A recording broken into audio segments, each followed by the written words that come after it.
Tongkat Cakra Pangeran Diponegoro dituding jadi penyebab retaknya hubungan Presiden Joko Widodo dengan Anies Baswedan. Anies dituding menikung Presiden Jokowi pada penyerahan tongkat bersejarah tersebut. Kisah mengenai tongkat Cakra Pangeran Diponegoro kini kembali ramai diperbincangkan. Anies Baswedan menerima tongkat pusaka Kanjeng Kiai Cokro atau tongkat Cakra Pangeran Diponegoro saat ia menjabat Menteri Pendidikan dan Kebudayaan atau Mendikbud. Penyerahan tongkat Cakra Pangeran Diponegoro dilakukan pada saat pembukaan pameran seni rupa Aku Diponegoro di Galeri Nasional Indonesia Jakarta, Kamis 5 Februari 2015 silam. Anies sendiri diketahui dilantik menjadi Mendikbud pada 27 Oktober 2014 dan berakhir pada 27 Juli 2016.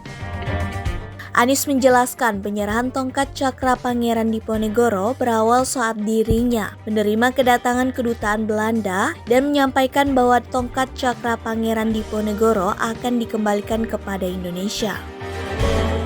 Anies saat itu baru bertugas menjadi Mendikbud, namun penyerahan barang tersebut harus dijaga kerahasiaannya mulai dari tempat, waktu, dan lainnya mengingat barang tersebut begitu berharga.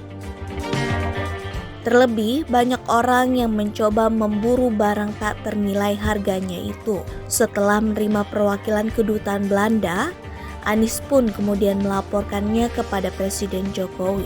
Anies saat itu melaporkan kepada Presiden Jokowi akan pengembalian tongkat Cakra Pangeran Diponegoro. Kemudian barulah diatur proses penyerahan hingga akhirnya penyerahan dilakukan dalam acara pameran seni rupa Aku Diponegoro di Galeri Nasional Indonesia Jakarta, Kamis 5 Februari 2015 silam.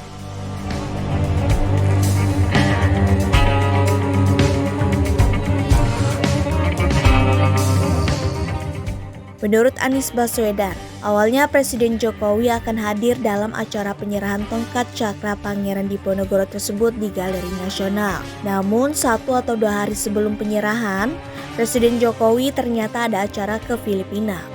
Akhirnya acara yang semula harusnya dihadiri Presiden kemudian diwakilkan kepada Mendikbud yang saat itu dijabat Anies. Anies menegaskan tidak ada istilah menelikung Presiden di balik penyerahan tongkat Cakra Pangeran Diponegoro.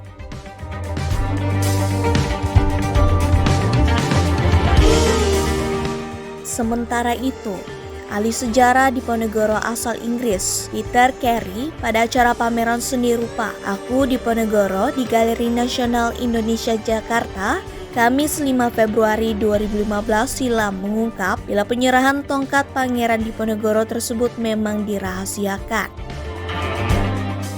Menurut Peter Carey, tongkat tersebut diperoleh Pangeran Diponegoro dari warga pada sekitar tahun 1815. Tongkat itu lantas digunakan semasa menjalani ziarah di daerah Jawa Selatan, terutama di Yogyakarta. Itu terjadi sebelum Diponegoro mengobarkan perang terhadap Hindia Belanda pada 1825 sampai 1830. Selama 181 tahun tongkat tersebut sebelumnya disimpan oleh salah satu keluarga keturunan Gubernur Jenderal Hindia Belanda, Jean Christian Baut, 1833 sampai dengan 1834.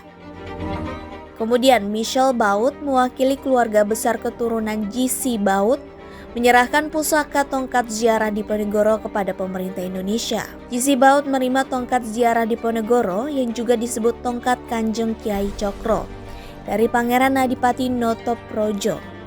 Notoprojo adalah cucu komandan perempuan pasukan Diponegoro, Nyi Ageng Serang. Notoprojo dikenal sebagai sekutu politik bagi Hindia Belanda. Ia pula yang membujuk salah satu panglima pasukan Diponegoro, Ali Basa Sentot Prawirojo, untuk menyerahkan diri kepada pasukan Hindia Belanda pada 16 Oktober 1829. Tongkat Kanjeng Kiai Cokro dipersembahkan Notoprojo kepada G.C. Baut saat inspeksi pertama di Jawa Tengah pada musim kemarau tahun 1834. Sejak 1834, Baut dan keturunannya di Belanda merawat tongkat ziarah Diponegoro itu hingga akhirnya dipulangkan ke Indonesia pada Kamis 5 Februari 2015. Berdasarkan penelusuran Peter Carey, tongkat Kanjeng Kyai Cokro menjadi artefak spiritual sangat penting bagi Diponegoro, terutama dari simbol cakra di ujung atas tongkat sepanjang 153 cm itu.